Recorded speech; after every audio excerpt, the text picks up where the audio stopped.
पढ़ती मेरा क्या हो गया, अव्ययी भाव समास हो गया।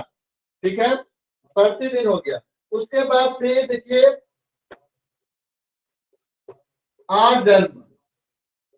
अब देखिए उपसर्ग है इसमें आ उपसर्ग है, मतलब ये मेरा अव्ययी भाव समास हो गया। ठीक है, जैसे हम लिखेंगे भरपेट,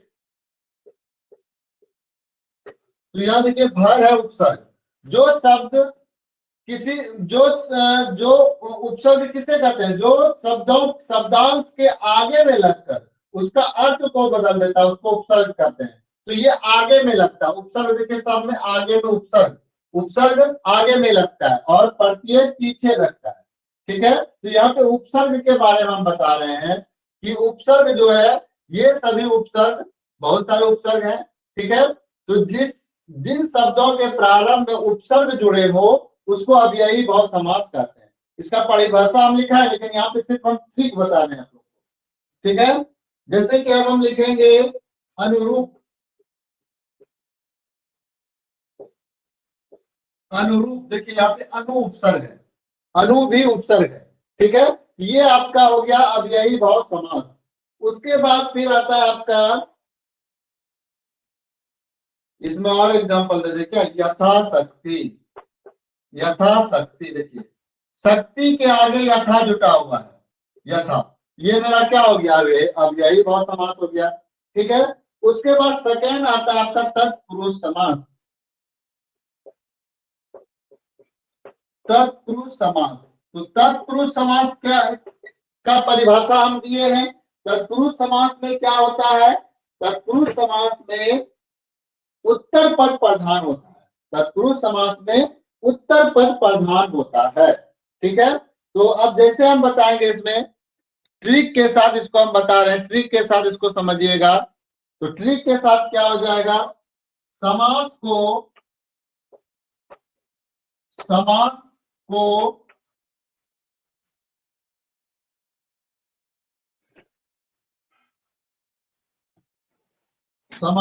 विग्रह करने पर,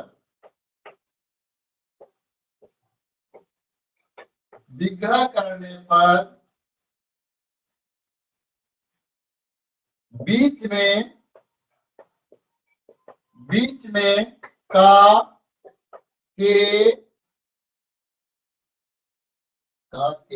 का हो जाएगा। ठीक है, विग्रह करेंगे का, की, को,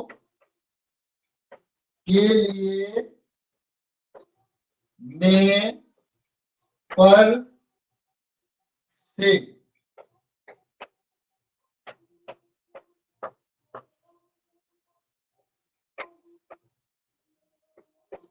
निकले। ठीक है, यानी कि समास को विग्रह करने पर क्या होगा, बीच में का, की, को, के लिए, में, पर, से, ये सभी अगर होगा तो उसको हम क्या कहेंगे, तत्पुरुष समास कहेंगे। ठीक है,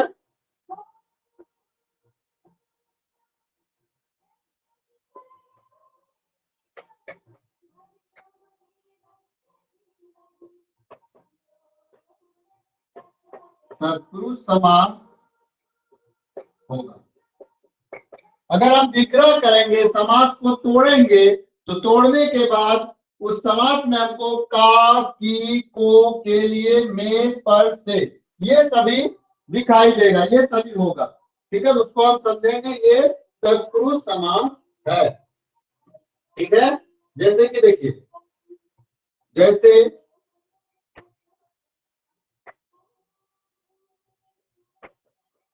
रंगमंच। रंगमंच मतलब क्या हुआ, रंगों का मंच, रंगमंच। ठीक है, वनवास, वन में वनवास, देखिए रंगों का मंच, रंगों का मंच। तो देखिए यहाँ पे का हुआ, यहाँ पे भी का होगा, का। ठीक है, वनवास यानी कि वन में वास, तो यहाँ देखिए में है, यहाँ भी देखिए कहीं पे में है ना, में। ठीक है, तो ये तोड़ने के बाद हमको कारक की विभक्ति नजर आता है यहाँ पे। ठीक है, तो वो समझ जाइए मेरा कौन सा समास हो जाएगा, तत्पुरुष समास हो जाएगा। जैसे कि नेत्रहीन, नेत्रहीन, नेत्र से हीन, नेत्र से हीन, देखिए हंसते हैं, तो समझ जाइए ये मेरा क्या हो जाएगा, तत्पुरुष समास है। ठीक है, चलिए इसको नोट कीजिए जल्दी। कर्मधारय समास में भी उत्तर पद प्रधान होता है। तो कर्मधारय समास में क्या होगा आपका,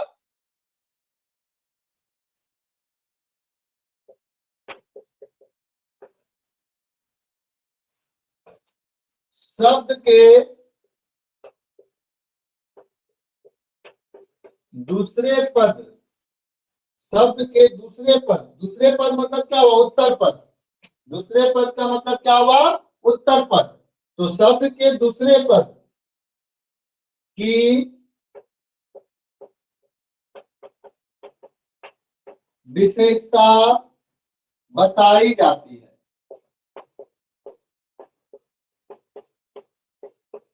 दूसरे पद की विशेषता इसमें बताएगा, दूसरा पद का। ठीक है, और अगर इसका इसका एक और तरीका है जानने का,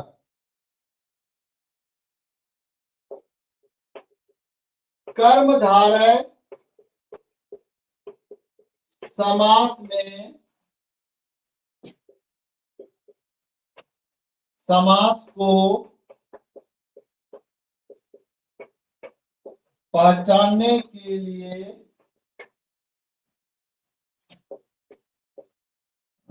क्या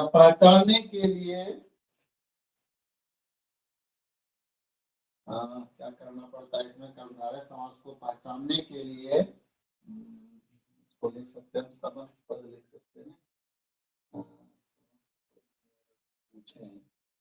दूसरा पद, ठीक, यानी कि उत्तर पद, कर्मधारय समास को पहचानने के लिए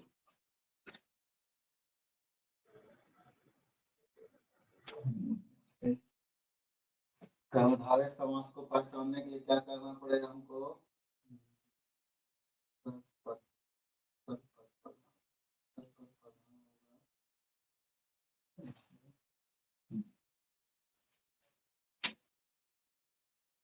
पहचानने के लिए समस्त पद, समस्त पद या समस्त पद में कैसे लगाकर प्रश्न पूछने पर अगर उत्तर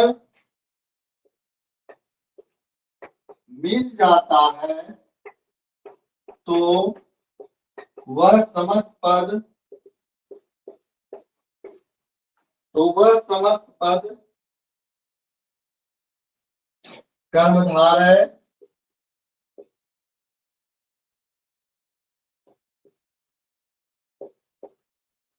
कर्मधारय समास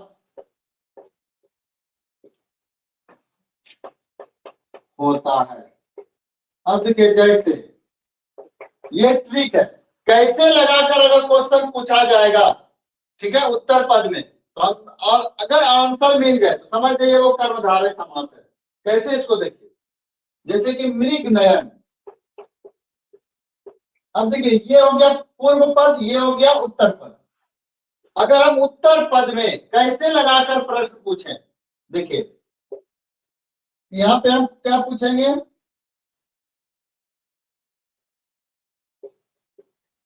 नयन कैसा या कैसे, नयन कैसे, तो कैसे नयन है, मृग के समान, आंसर मिल गया इसका, मृग के समान।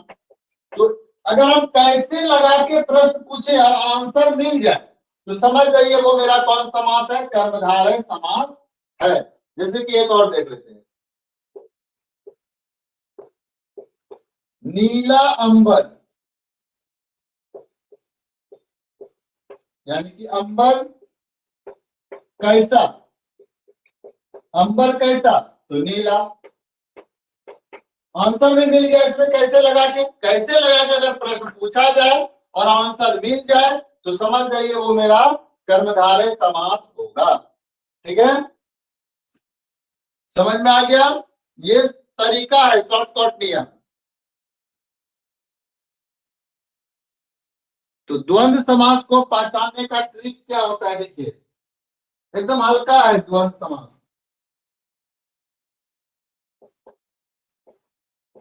योजक का चिन्ह, योजक का चिन्ह कैसे होता है, ये इसको योजक चिन्ह बोलते हैं। ठीक है, योजक का चिन्ह लगा हो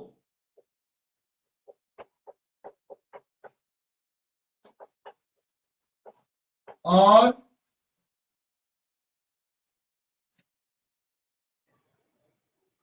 या फिर विग्रह, विग्रह करने पर, विग्रह करने पर और आए, और आए, यानी कि विग्रह अगर हम करेंगे तो और आएगा उसमें। ठीक है, जैसे कि देखिए, जैसे लेन देन, लेन और देन, देखिए लेन देन यहाँ पे योजक चिन्ह है, तो जैसे योजक चिन्ह दे तो समझ जाइए मेरा द्वंद्व समास है। योजक चिन्ह लगा हुआ रहेगा तो समझ जाइए मेरा द्वंद्व समास है। या योजक चिन्ह नहीं तो समझ जाइए, देखिए जैसे कि जैसे रहेगा दिन रात, इसको तोड़ दीजिए, दिन और रात, तो द्वंद्व समास, क्योंकि बीच में योजक आएगा और आ गया इसमें। ठीक है, तो ये मेरा क्या हो गया, द्वंद्व समास हो गया। नेक्स्ट आपका समास है फिर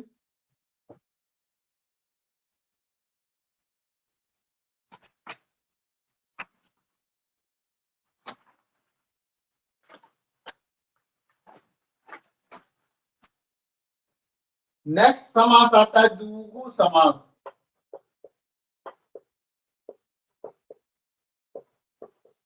अब द्विगु समास में क्या होता है,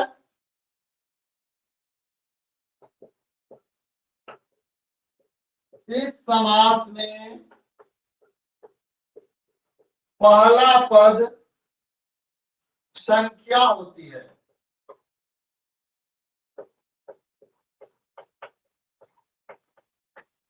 द्विगु समास में पहला पद जो है वो संख्या होगी, यानी कि समूह का बोध कराता है।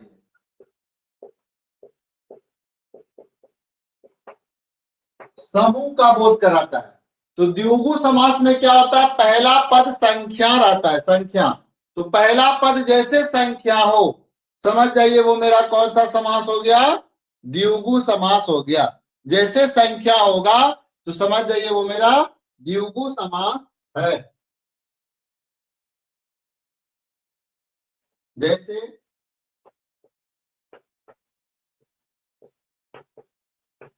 पंचवटी, पंचवटी मतलब क्या हुआ, पांच वाटिका का समूह जो होता है वो पंचवटी कहलाता है। पंचवटी मेरा संख्या का बोध कराता है, पांच, इसलिए मेरा द्विगु समास हो गया। ठीक है, नवग्रह, नौ ग्रह के समूह को नवग्रह कहा जाता है। तो समझ जाइए नौ, नौ मेरा क्या हो गया, द्विगु समास हो गया।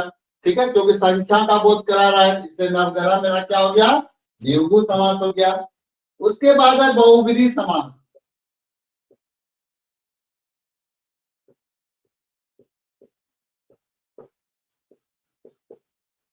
ऐसे परिभाषा हम लिखवाए आप लोग को। परिभाषा द्वंद्व समास में हम क्या बताए थे, दोनों पद प्रधान, यानी कि ये दोनों पद प्रधान जिसका होगा वो द्वंद्व समास होगा। दोनों पद प्रधान द्वंद्व समास। ठीक है, द्विगु समास में क्या बताए थे कि उत्तर पद यानी कि बाद वाला पद, वटी, इसमें वटी जैसे प्रधान हो गया, इसमें ग्रह प्रधान हो गया, तो बाद वाला पद, ठीक है, उत्तर पद जिसका प्रधान हो वो द्विगु समास होगा। और बहुव्रीहि समास में हम क्या पढ़ाए हैं, बहुव्रीहि समास में आपको हम पढ़ाए हैं दोनों में से कोई भी पद प्रधान नहीं, यानी कि दोनों पद अप्रधान, वो बहुव्रीहि समास होता है। लेकिन बहुव्रीहि समास कैसे जानेंगे, देखिए अक्सर बहुव्रीहि समास में क्या होता है, इसमें देवी देवताओं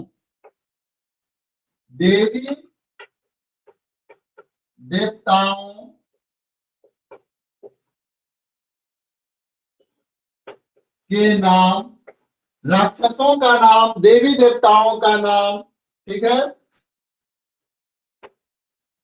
पर्यायवाची शब्द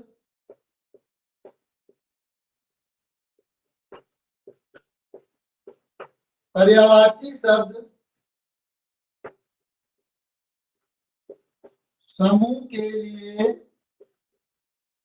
एक शब्द, ये सभी जो है बहुव्रीहि समास के अंतर्गत आएंगे। जैसे कि देखिए त्रिनेत्र, यहाँ पे देखिए त्रिनेत्र कहने से भगवान शंकर का बोध हो रहा है, तो देवी देवता का नाम हुआ ना, ठीक है, इसलिए त्रिनेत्र मेरा क्या हो गया, बहुव्रीहि समास हो गया। जैसे कि लंबोदर, लंबोदर कहने से गणेश भगवान का बोध हो रहा है, लंबोदर गणेश का पर्यायवाची भी है, पर्यायवाची भी हो गया, ठीक है, इसलिए लंबोदर मेरा क्या हो गया, बहुव्रीहि समास हो गया। जैसे कि दशानन, दशानन 10 मुख वाले को दशानन, ठीक है, यानी कि ये क्या हो गया, राक्षस का नाम हो गया, देवी, ये तो ये मेरा क्या हो गया, बहुव्रीहि समास हो गया। प्रधानमंत्री, मंत्रियों के यानी कि समूह के लिए, देखिए समूह, तो मंत्री का समूह का जो प्रधान होता है उसको प्रधानमंत्री कहा जाता है, इसलिए यहाँ पे क्या हो रहा है, समूह का बोध हो रहा है। देखिए मंत्री का समूह, ठीक है, का प्रमुख प्रधानमंत्री, तो समूह का बोध हो रहा है, तो समझ जाइए ये मेरा बहुव्रीहि समास हो गया, ठीक है। इतना है समास, ये समास ट्रिक के साथ हम बता दिए, जिसमें आप लोग को एग्जाम में बहुत मदद मिलेगा। अब हम आगे आपको इसका एग्जाम्पल बताएंगे, ठीक है, जो एग्जाम में आता है एग्जाम्पल, वैसा एग्जाम्पल हम बता रहे हैं।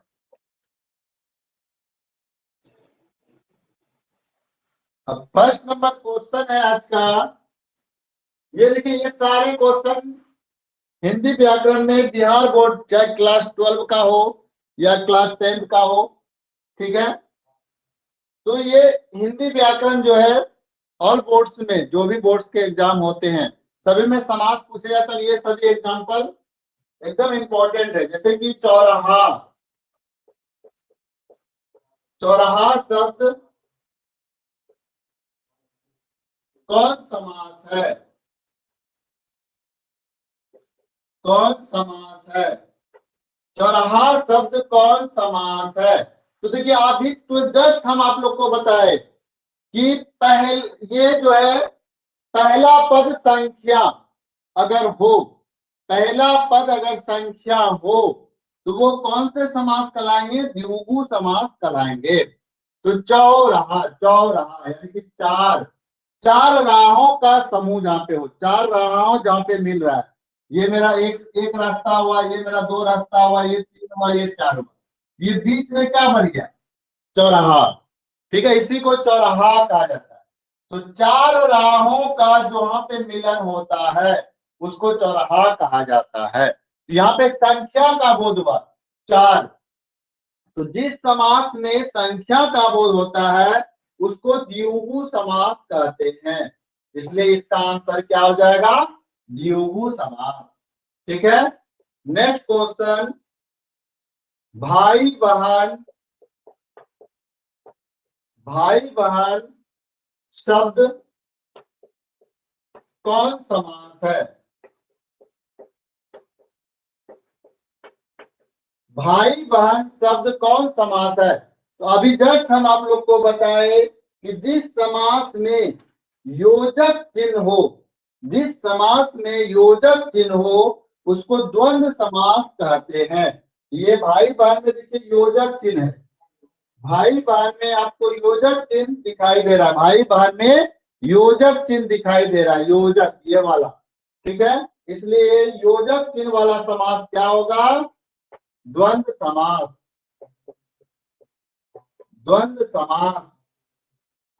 नेक्स्ट क्वेश्चन, सज्जन शब्द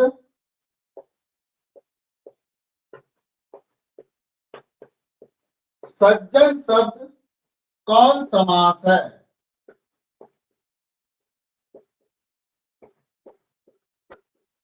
सज्जन शब्द कौन समास है? सज्जन शब्द। तो सज्जन देखिए, जहां पे जिस समास में विशेषण और विशेष का भाव प्रकट होता है, ठीक है, जिस समास में विशेषण और विशेष का भाव प्रकट होता है उसको अव्ययी भाव समास कहा जाता है। ठीक है, नहीं नहीं, कर्मधारय समास कहा जाता है उसको। कौन सा समास कहा जाता है? कर्मधारय समास। तो यहाँ पे देखिए, विशेषण यानी कि सज्जन। सज्जन मतलब क्या हुआ? अच्छा आदमी। अच्छा आदमी को हम लोग क्या कहते हैं? सज्जन कहते हैं। ठीक है, तो सज्जन यानी कि सत। सत मतलब हुआ अच्छा, जो ये विशेषण हो गया। ये क्या हो गया? विशेषण हो गया। उसके बाद जन। जन मतलब क्या हुआ? जन विशेष हो गया, जिसको लोग बोलते हैं विशेष। तो विशेषण और विशेष जो जिस शब्द में है वो कौन सा समास हो जाएगा? कर्मधारय समास हो जाएगा। कर्मधारय, कर्म कर्मधारय समास। तो सज्जन कौन सा शब्द है? कर्मधारय समास। ठीक है, इसमें दूसरे पद की विशेषता बता रहा है। देखिए, जिस समास दूसरे पद की विशेषता को बता रहा है, यानी कि जन। जन तो है लेकिन कैसा है? सज्जन। कैसे लगा के प्रश्न पूछिए? जन कैसा? कैसे? कैसा जन या कैसे जन? तो कैसे जन? सत सज्जन यानी कि सत्य जन, यानी कि अच्छा जन। तो अगर हम कैसे लगा के क्वेश्चन पूछे तो मेरा आंसर भी आ रहा है, इसलिए ये मेरा क्या हो गया? कर्मधारय समास हो गया। ठीक है, चलिए नेक्स्ट। नेक्स्ट क्वेश्चन है दिनादू दिनानुदिन। दिनानुदिन दिनानुदिन कौन समास है? दिनानुदिन कौन समास है? तो दिनानुदिन, ठीक है, तो दिनानुदिन मेरा, इसमें देखिए, दिनानुदिन मेरा जो है इसमें आपका उपसर्ग लगा हुआ है। दिनानुदिन, ठीक है, तो ये मेरा उपसर्ग लगा हुआ है, इसलिए मेरा कौन सा समास हो जाएगा? अव्ययी भाव समास हो जाएगा। अव्ययी भाव समास। नेक्स्ट क्वेश्चन, प्रत्येक शब्द, प्रत्येक शब्द कौन समास है? प्रत्येक, देखिए यहाँ पे प्र उपसर्ग है, यहाँ पे प्र प्र उपसर्ग। तो जिसमें उपसर्ग रहे जिस शब्द में, वो कौन सा समास होता है? अव्ययी भाव समास होता है। अव्ययी भाव समास होगा। नेक्स्ट क्वेश्चन, अज्ञान। अज्ञान शब्द कौन समास है? तो हम आप लोग को बताए थे, आगे और लगा हुआ है, यानी कि नहीं का बोध हो रहा है, ना का बोध हो रहा है। तो नकारात्मक शब्द का बोध कौन सा समास कराता है? नहीं समास कराता है। ठीक है, तो अज्ञान मेरा कौन सा समास हो जाएगा? नहीं समास हो जाएगा। नेक्स्ट क्वेश्चन, लंबोदर कौन सा समास है? लंबोदर कौन सा समास है? तो लंबोदर मेरा कौन सा समास हो जाएगा? अभी जस्ट बताए, देवी देवताओं के नाम बहुब्रीहि समास होते हैं। तो लंबोदर कहने से भगवान ये देवता जो है गणेश देवता का बोध हो रहा है। ठीक है, इसलिए ये मेरा क्या हो जाएगा? बहुब्रीहि समास हो जाएगा। बहुब्रीहि समास। ठीक है,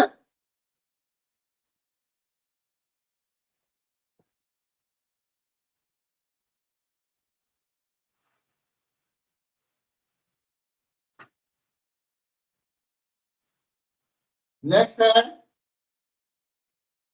कितना नंबर होगा, 8। बेमन शब्द, बेमन शब्द कौन समास है?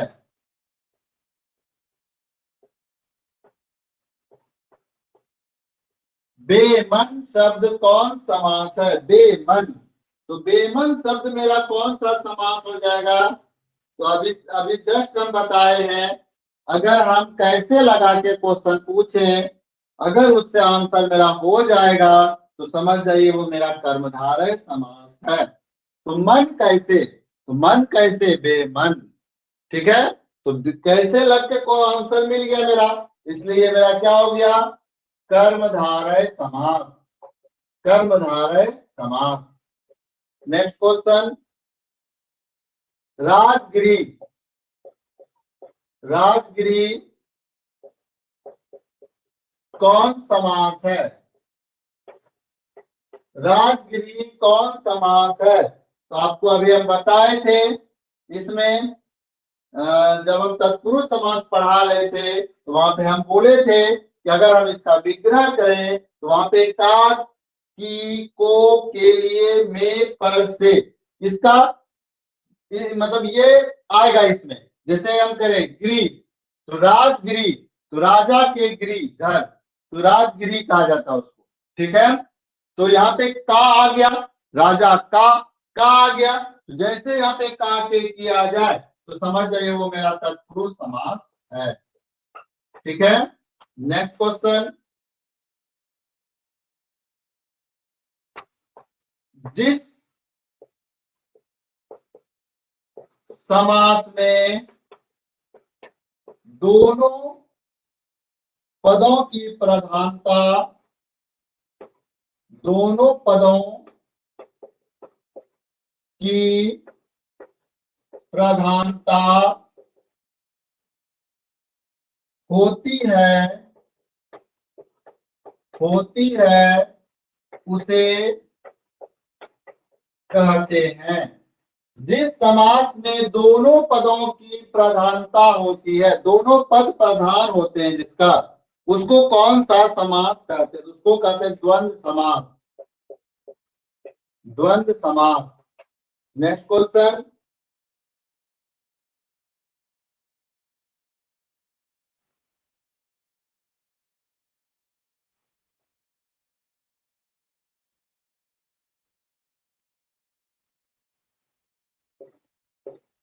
चौवन्नी कौन समास है? चौवन्नी कौन समास है? तो चौवन्नी कहने से संख्या का बोध हो रहा है, तो यहाँ पे कौन सा समास, ये चौवन्नी, एक मिनट, चौवन्नी, तो संख्या का बोध कौन कराता है बताइए, संख्या का बोध कौन सा समास कराएगा? तो संख्या का बोध कराएगा द्विगु समास। कौन सा कराएगा? द्विगु समास। नेक्स्ट क्वेश्चन,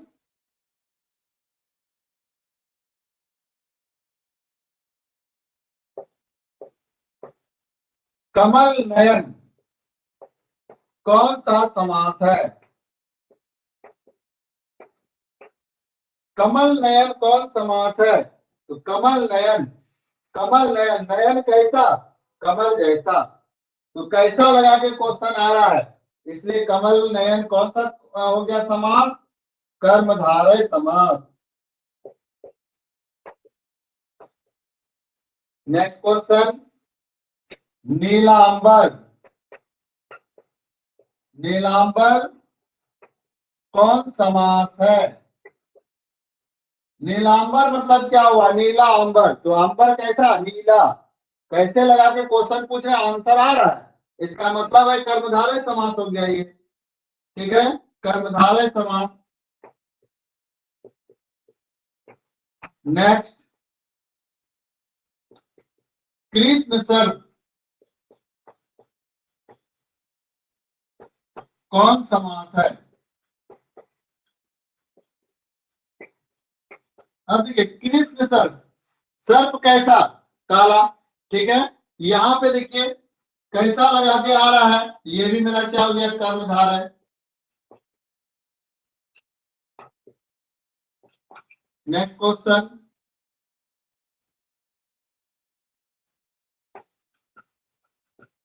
चंद्रमुख कौन समास है? तो चंद्रमुख में कुछ कैसा लगा, ये मुख कैसा, तो चंद्र के समान, मुख कैसा, तो कैसे लगा के आंसर आ रहा है, इसलिए मेरा क्या हो गया, कर्मधारय समास।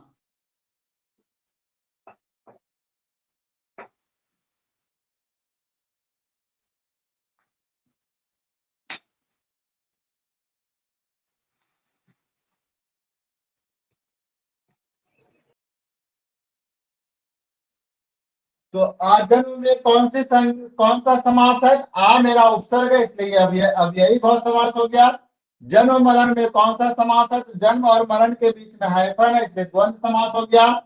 यथाशक्ति कौन समास है, तो उपसर्ग रहेगा, तो अब यही बहुत समास हो जाएगा इसमें। देव कन्या कौन समास है, तो देव कन्या जो है, देव की कन्या का बोध हो रहा है इसमें, तो ये मेरा तत्पुरुष समास हो जाएगा। लोह पुरुष में कौन सा समास है, पुरुष कैसे, तो लोह के जैसे, तो ये कैसे लगा के क्वेश्चन पूछ रहे हैं और आंसर आ रहा है, कर्मधारय समास हो गया। अष्टध्यायी में कौन सा समास है, तो यह संख्या का बोध हो रहा है, अष्ट यानी कि 8, तो यहाँ पे ये संख्या का बोध कराने वाला द्विगु समास होता है। ठीक है।